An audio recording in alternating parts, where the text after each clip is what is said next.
이루어지지 않는 하나님의 뜻에 어떻게 반응할 것인가? 라는 주제로 오늘 말씀을 나눴으면 좋겠습니다. 본문 말씀이 길어요. 오늘은 긴 게 컨셉이에요. 본 말씀이 깁니다. 이게 두 개나 돼요. 두 개나 이렇게 하나가 아니라. 네. 마가복음 9장 14절부터 29절인데요. 같이 읽어볼게요. 시작. 이에 그들이 제자들에게 와서 보니 큰 무리가 그들을 둘러싸고 서기관들이 그들과 더불어 변론하고 있더라. 온 무리가 곧 예수를 보고 매우 놀라며 달려와 문안하거늘 예수께서 물으시되 너희가 무엇을 그들과 변론하느냐?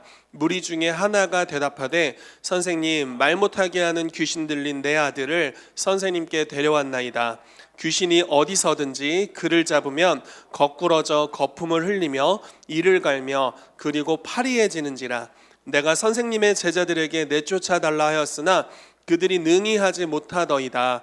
대답하여 이르시되 믿음이 없는 세대여, 내가 얼마나 너희와 함께 있으며 얼마나 너희에게 참으리요. 그를 내게로 데려오라 하시매 이에 데리고 오니 귀신이 예수를 보고 곧 그 아이로 심히 경련을 일으키게 하는지라. 그가 땅에 엎드러져 구르며 거품을 흘리더라. 예수께서 그 아버지에게 물으시되 언제부터 이렇게 되었느냐 하시니 이르되 어릴 때부터니이다. 귀신이 그를 죽이려고 불과 물에 자주 던졌나이다. 그러나 무엇을 하실 수 있거든 우리를 불쌍히 여기사 도와주옵소서. 예수께서 이르시되 할 수 있거든이 무슨 말이냐? 믿는 자에게는 능히 하지 못할 일이 없느니라 하시니 곧 그 아이의 아버지가 소리를 질러 이르되 내가 믿나이다. 내가 믿음 없는 것을 도와주소서 하더라.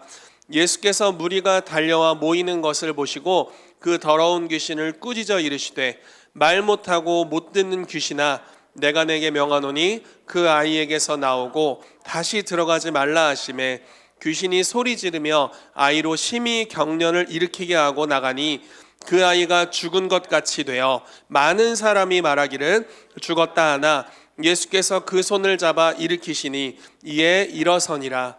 집에 들어가심에 제자들이 조용히 묻자오되 우리는 어찌하여 능히 그 귀신을 쫓아내지 못하였나이까?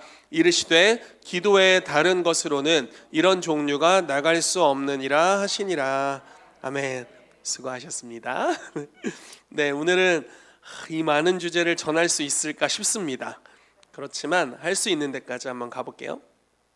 그 변론하고 있다고 이야기를 하고 있죠. 제자들과 사람들이 이제 그 아버지와 그 모인 사람들이 변론하고 있었는데 주님이 전혀 기뻐하지 않는 종류의 의논, 토론, 변론이었습니다. 그래서 그런 것들에 대해 좀 나누기를 원하고요. 균형을 맞추는 것에 대해서 이야기를 사람들이 많이 합니다. 사람이 균형이 있어야 돼. 여러분 뭐 교회 열심히 섬겼을 때, 주님을 열심히 섬겼을 때 이런 말 들어보신 적 있으세요? 적당히 좀 해. 사람이 균형이 있어야지. 이런 말씀. 예를 들어 아니면은 여러분들이 말씀을 막 너무 많이 읽는 거예요. 말씀만 너무 많이 읽어요. 그래서 적당히 좀 해. 기도도 해야지. 약간 이렇게 듣거나 반대로 막 기도만 열심히 하는 거예요. 그래 적당히 좀 해. 말씀 좀 읽어야지. 이렇게 한다든지 이런 말들 우리가 균형에 대한 이야기들을 하잖아요. 근데 믿음의 사람들은 별로 균형이 없었던 것 같아요. 네. 99세까지 애 못 낳았으면 포기해야 되는 거 아니에요? 근데 99세까지 애 못 낳았으면 포기해야 되는 거 아닙니까? 폭풍우가 치는데 예수님이 무리를 걸어서 올라오셨어요. 배 위로. 그러면 그냥 얌전히 주님 감사합니다 하고 끝내야 되는 거 아니에요? 왜 이렇게 오바를 해서 자기도 걷는다고 균형 없이. 네. 그런 것들. 그러니까 믿음의 삶은 별로 균형이 없어요. 그래서 그런 것들에 대해 저희가 오늘 좀 꼭꼭 집으면서 이야기를 해보고 싶고요.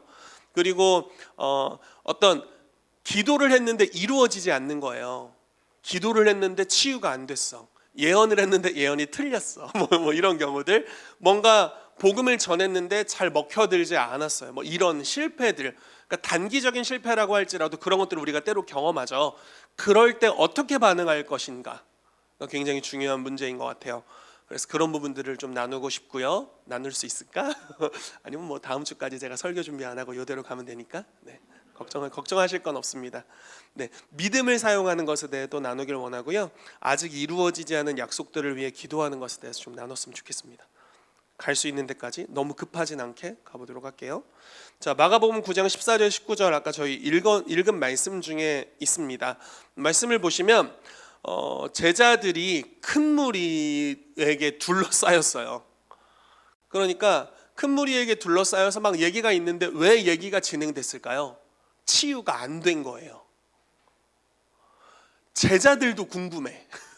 왜 치유가 안 됐는지. 나중에 조용히 묻잖아요. 왜 안 됐지? 신기하다. 왜 안 된 게 신기한 거야. 된 게 신기한 게 아니라. 이해되세요? 무슨 말씀인지?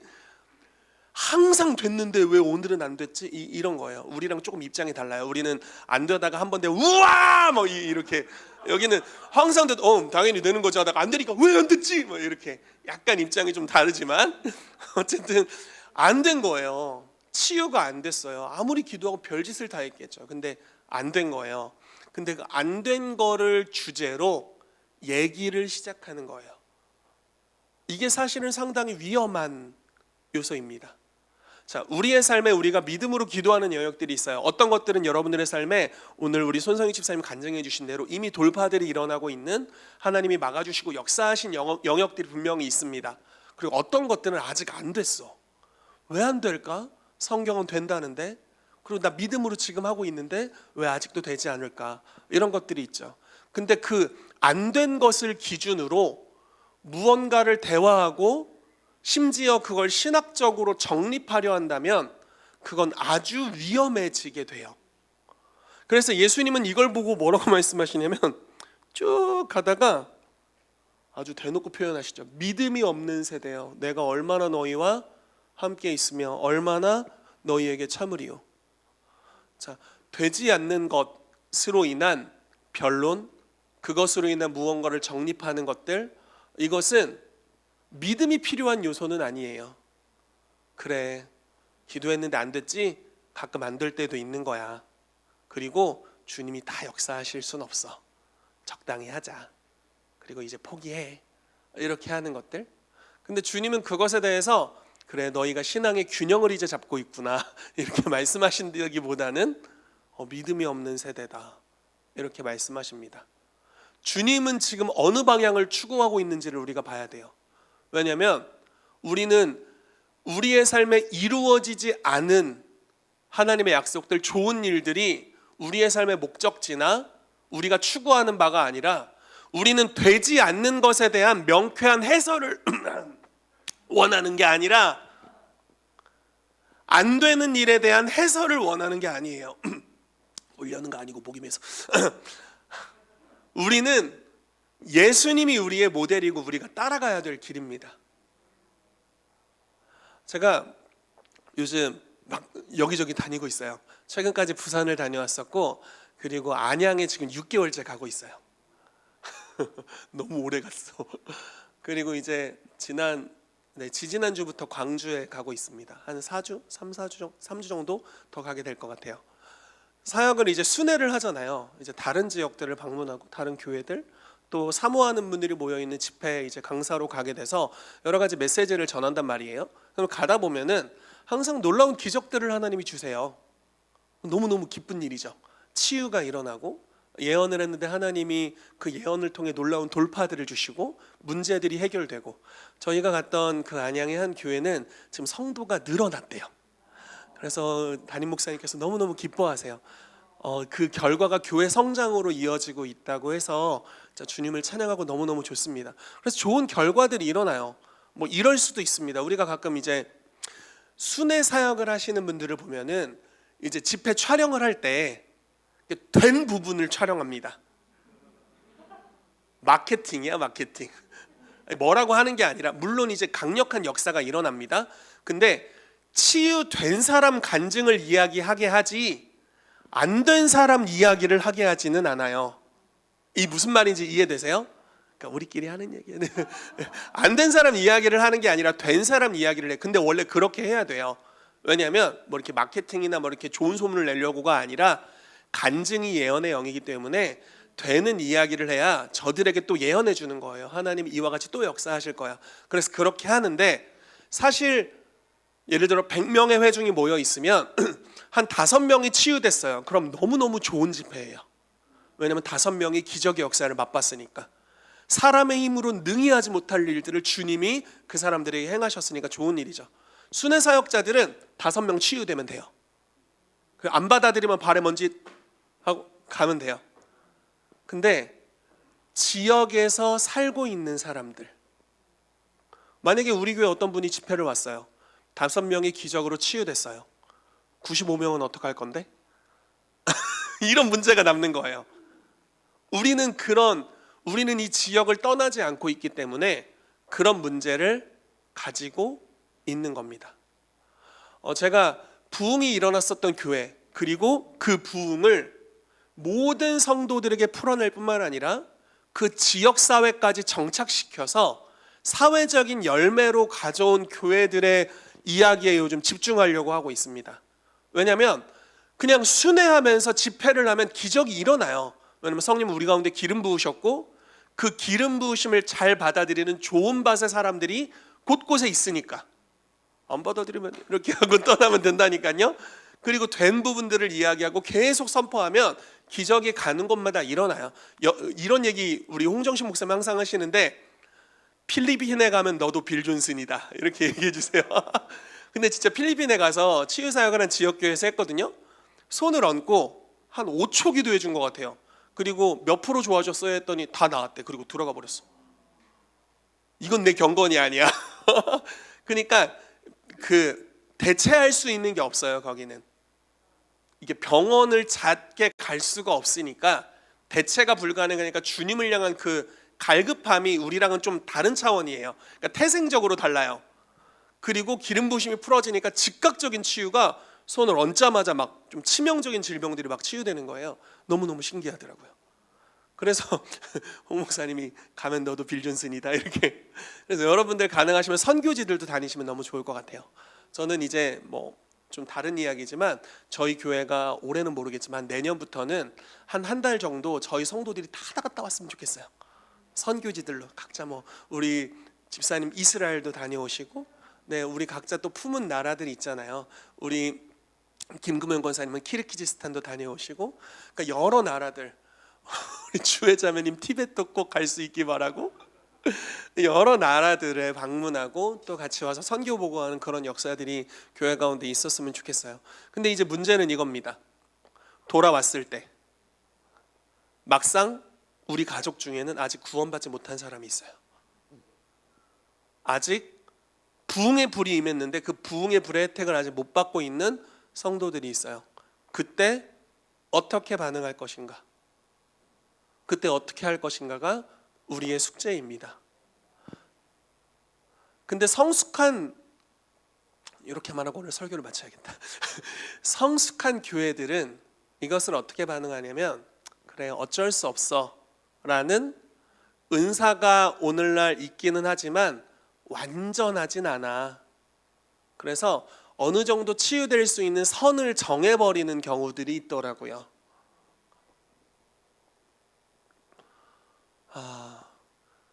저 오늘 검은색 옷을 입고 왔잖아요. 장례식을 가야 돼서 검은색 옷을 입고 왔어요. 안타깝게 이제 저희 그 와이프의 이모님이 소천하시게 돼서, 지난번에 한번 말씀드렸잖아요. 네, 소천하시게 돼서 어제 소천하셔서 이제 오늘 장례식을 가게 됐습니다. 이런 경우들 65세 정도 되셨는데 너무너무 안타깝죠. 사실 이런 일들이 우리 주변에 있을 때, 물론 이제 믿고 돌아가셨기 때문에 이제 더 이상 고통이 없는 영원한 하나님의 나라에 가신 것으로 말미암아서 주님을 찬양하고 감사하지만, 가족들에게 굉장한 아픔이라는 생각이 들어요. 이런 일들을 맞을 때 이제 앞으로 어떻게 할 것인가? 더 이상 치우기도 하지 말아야 되나? 아니면 어떤 식으로 반응할 것인가? 근데 제가 이제 몇 가지 간증을 이야기하고 좀 마무리를 할게요. 토론토에 하나님의 부흥의 불이 임했습니다. 그리고 많은 사람들이 치유되기 시작했어요. 근데 그래도 치유가 안 되는 사람들이 있는 거예요. 근데 어떤 걸 발견했냐면, 그 부흥의 특징 중에 하나가 하나님의 임재가 강력하게 임하면 사람들이 쓰러지는 거예요. 그래서 바닥에 오래 누워 있는 거예요. 좀 이렇게 표적이 일어나는 거죠. 그래서 그 교회가 카펫이 있었나 봐요. 그때부터 카페 타임이라는 걸 만들었대요. 오래 누워 있어 이렇게 한 거예요. 보통 종 땡치면 다 일어나고 이제 제자리에 앉아야 되고 약간 이래야 되잖아요. 근데 그 교회는 의도적으로 사람들이 임재 안에서 넘어지거나 아니면 누가 성령님이 안 넘어뜨리면 자기가 이렇게 누워서 임재 안에 머무는 시간들을 갖도록 했답니다. 그렇게 하다 보니까 치유되지 않는 사람들이 더 많은 치유들이 일어나기 시작했대요. 그래서 임재 안에 깊이 젖는 것이 아직 응답되지 않는 하나님의 역사를 돌파시키는 하나의 길이구나라는 것을 발견해 갔다는 거예요. 자, 이건 그냥 하나의 방향성을 이야기하는 겁니다. 자, 우리가 문제에 맞닥뜨렸을 때 부흥의 불이 임했는데 왜 우리 성도들 몇 명은 치유가 안 되지? 그때 포기하는 쪽으로 간 게 아니라 오늘 말씀과 같이 기도 외에는 이런 유가 나가지 않는구나. 기도하고 예수님께 조용히 오면서 여쭈는 거예요. 주님, 왜 안 되죠? 질문을 던지는 거예요. 주님, 왜 안 됐죠? 돼야 되는데? 이런 질문을 던지는 거죠. 그럴 때 주님으로부터 해결책의 응답들이 온다라는 겁니다. 응답이 되지 않을 때 실망, 에이, 삐졌어! 주님한테 같이 노나봐. 이러고 교제를 단절해버리면 우리는 그 문제에 대한 해결책을 주실 분과 단절을 선택하는 거예요. 굉장히 어리석은 행동이죠. 그러나 실망이 있는 상황에서도 이 기도 응답이 되지 않고 절망이 있는 상황에서도 주님께 친밀함으로 다가가는 겁니다. 그리고 주님께 질문하는 거예요. 주님, 왜 안 됐어요? 그럼 주님께서 알려주기를 기뻐하세요. 주님은 질문에 답변해 주시는 걸 아주 기뻐하십니다. 이 말 못하고 벙어리 되게 하는 귀신의 역사 가운데 있던 아이가 치유되지 않았던 이유는 기도의 문제였던 것 같아요. 예수님이 거기에 기도 외에는 이런 종류의 귀신이 나가지 않는다 이런 식으로 말씀하시거든요. 그러니까 이런 종류의 귀신의 역사들은 좀 더 많은 기도가 필요했다라는 겁니다. 제자들아, 너가 기도가 좀 더 필요했어 라고 말씀해 주시는 거죠. 아마 그 다음부터는 나갔겠죠? 기도했을 거 아니에요? 그러니까 한 임재로부터 오는 모든 축복들이 임하는데 왜 되지 않을까? 근데 그것을 돌파해내기 위해서 믿음으로 전진해 나가는 사람들이 이제 영적 무기들을 발견하기 시작한다라는 겁니다. 미국의 애너하임 비니아드라는 교회에서 주님의 임재에 막 폭탄이 터졌어요. 그래서 막 사람들이 강력한 치유와 축사가 막 일어나는데 귀신이 드러났는데 귀신이 안 떠나고 있는 한 자매가 있었어요. 막 조금 좀 징그러운 표현이지만 막 이렇게 막 이러면서 막 거의 뭐 혀가 거의 이렇게까지 튀어나와서 약간 이런 증상들이 있었나 봐요. 축사 리더가 찾아가서 어떻게 했는지 아세요?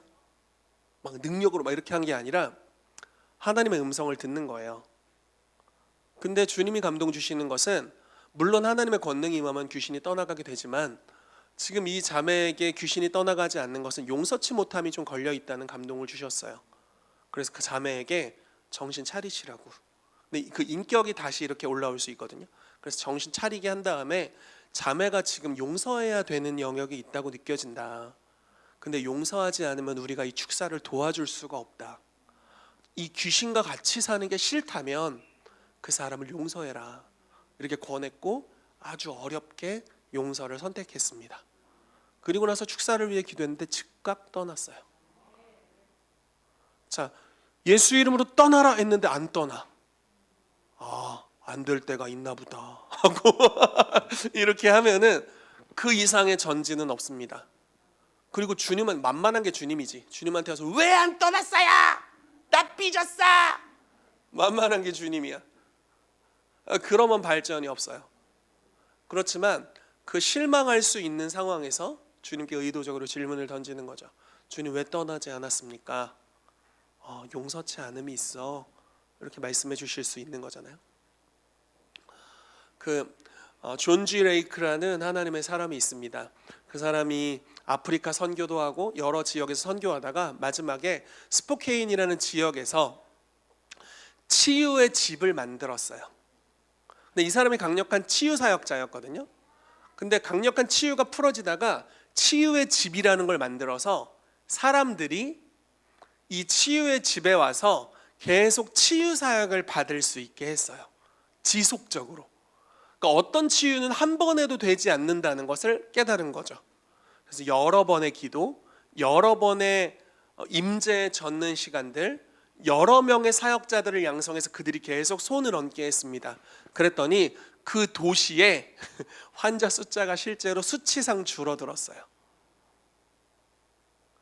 하나님의 나라의 돌파를 저와 여러분들의 삶에 원하신다면 여러분, 저와 함께 헛된 변론을 멈추고 단지 균형을 이루려는 생각들을 버리고 극단적으로 하나님을 갈망하게 되시기를 바랍니다. 전 이게 옳다고 보지는 않지만 스미스 위글스워스라는 사람에 대한 이야기를 들었습니다. 정말 믿음의 사도라고 알려져 있고요. 빌 존슨 목사님이 이런 얘기를 하더라고요. 고모부인가가 그분이랑 동역을 했었는데 지금은 모두가 스미스 위글스워스를 좋아한다. 근데 그가 살아있을 때는 별로 안 좋아했다. 인기가 없었다기보다는 너무 과격해서 균형이라는 걸 찾아볼 수 없는 인간이었어요. 성격이 좀, 제가 그 전기 같은 걸 읽었는데 성격이 솔직히 말해서 동역하고 싶은 스타일은 아니었어요. 성격이 너무 격하셔. 근데 이분이 어느 정도였냐면 손님이 이렇게 자기네 집에 들어오잖아요. 신문을 갖고 오면 그걸 영어로 알았어요.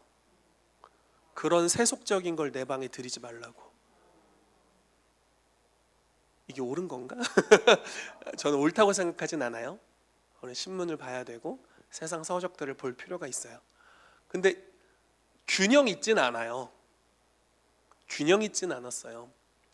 아내가 사역을 하다가 일찍 소천하게 됐어요.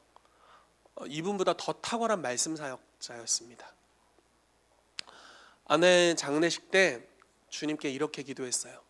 아내에게 주신 갑절의 은혜를 저에게 주십시오. 한편에 엄청 멋있고 제정신인가 이런 생각이 한편에 들고 균형 없어. 그게 뭐지? 균형이? 한쪽으로 극단적으로 치우치다 못해. 와 아내의 장례식 때 그 아내의 갑절의 영감을 달라고 하네. 진짜 제정신이 아니구나. 그러니까 억지로 균형 잡으려고 하지 마세요. 자, 균형이 있으면 좋죠. 균형이 있으면 좋습니다. 근데 균형은 산을 옮기지는 못해요. 근데 믿음을 가진 자는 산을 옮겨요. 근데 믿음은 항상 위험 부담을 감수하는 것에 대한 이야기입니다. 그래서 별로 균형이 없을 수 있어요. 너무 감사한 건 그 요즘 저희가 부흥의 거장들이라는 책을 저희 사역자들과 스터디를 하고 있는데 거기 이제 믿음의 영적 거장들이 나와 있는데 너무 안타까운 것 중에 하나는 가정이 다 장난 아니었어요. 우리 존 웨슬리 목사님은 아내가 너무 많이 괴롭혀가지고 순회를 했다. 집에 안 들어갔다. 실제 그런 이야기가 있습니다. 실제로 부부관계가 매우 안 좋았던 것으로. 그러니까 그런 케이스가 굉장히 많아요. 그러면 사모님들이 일찍 돌아가시고 너무 고생하셔가지고. 근데 이 책을 쓴 빌 존슨 목사님을 보니까 사모님 지금도 살아계시고 본인도 지금도 살아계시고 손주들도 있고 손주도 되게 많아. 가정의 가치를 중요하게 여겨요. 그래서 오늘날 우리가 지금 정렬되어 있는 최한 목사님이나 돌아가신 와그너 박사님이나 이런 분들이 가정의 가치를 소중히 여기는 분들이어서 너무 감사해요. 그러니까 사실은 이런 것들을 발견하는 거예요. 자, 부흥의 거장들이 남들은 구원했어요. 근데 우리 집에 왔는데 우리 아이들은 불신자네. 주님, 어쩔 수 없나 봐요. 이렇게 하면 이제 어쩔 수 없는 게 돼요. 그 사람의 삶에서는. 근데 누군가 질문하는 거예요. 왜 주님을 섬겼는데 우리 가정이 이렇게 어려워졌을까요? 주님 이렇게 말씀하시는 거죠. 사역이 먼저가 아니야. 가정이 먼저야. 계시가 오기 시작하는 거예요. 질문을 통해서 계시가 오는 거예요. 그래서 사람들이 이제 믿음으로 가정을 세우는 영역에 대한 하나님 나라의 계시를 받아들이고 가정을 소중히 여기고 아이를 잘 양육하고 내가 주님을 섬기면 주님이 내 애를 키운다는 잘못된 신화를 버리고, 옛날에 다 그랬잖아요. 내가 주님을 섬기면 주님이 내 애를 키운다. 성경 어디 그렇게 써 있어? 네가 키우라고 써 있지. 성경은 네가 키우라고 써 있어요. 부모들아, 자녀를 노엽게 하지 마라. 주의 교훈과 훈계로 양육하라. 이렇게 이야기하고 있잖아요. 어머니들이 그나마 좀 하는 편이니까 거기 아비들이라고 써놨어. 아버지들이 좀 안 하나 봐. 그래, 아비들아, 네가 주의 교훈과 훈계로 양육하라 이렇게 써놨어요. 그래서 점점 남자들이 바빠지고 있어요. 좀 쉽지 않아요 요즘. 네, 쉽지 않은 삶을 우리 이학교 전사님 좀 보세요. 지금 애기 안고 있잖아 지금. 네, 바빠. 남자들 바빠 요즘. 그러니까 어떤 한계에 부딪힐 때가 있습니다. 하나님의 나라를 추구하는데. 근데 그 한계에 봉착했을 때 여러분 실망하거나 그것으로 인한 변론을 하기보다는 주님께 가지고 가시기를 축복해요. 주님과 마음 상하지 마시고 왜 어떻게 나한테 그럴 수가 있냐 그러지 마시고, 주님이 그런 거 아니니까 주님께 질문을 던지시면 주님께서 알려주실 거예요. 그리고 그것이 그 영역에 있어서의 하나님의 나라의 증가를 가져오게 될 것입니다. 그래서 제가 이 시간 여러분들을 축복하는 것은, 우리 다 하나님의 나라를 추구하고 있잖아요. 근데 그 영역에서 어떤 한계에 부딪힌 영역도 있을 거예요. 어디까진 됐는데 어디까진 안 되는 영역들이 있을 겁니다. 그 영역에 대해서 어떤 분들에게는 주님께서 더욱 기도하라고 말씀하신 영역이 있을 수 있어요. 어떤 분들에게는 용서하라고 말씀하시는 영역이 있을 수도 있어요. 근데 그 무엇이 됐든지 주님께 질문하시기를 축복합니다. 그래서 여러분들의 삶에 아직 이루어지지 않은 하나님의 약속들이 당면했을 때 돌파를 선택하시고 기준을 낮추지 마시고, 예수님이 우리의 모델이고 하나님의 나라를 완전히 가져오셨기 때문에 우리가 그 수준으로 질문하고 믿음으로 돌파하는 저희 킹스주빌리 교회 성도들 되시기를 예수 이름으로 축복합니다. 아멘. 같이 기도하겠습니다.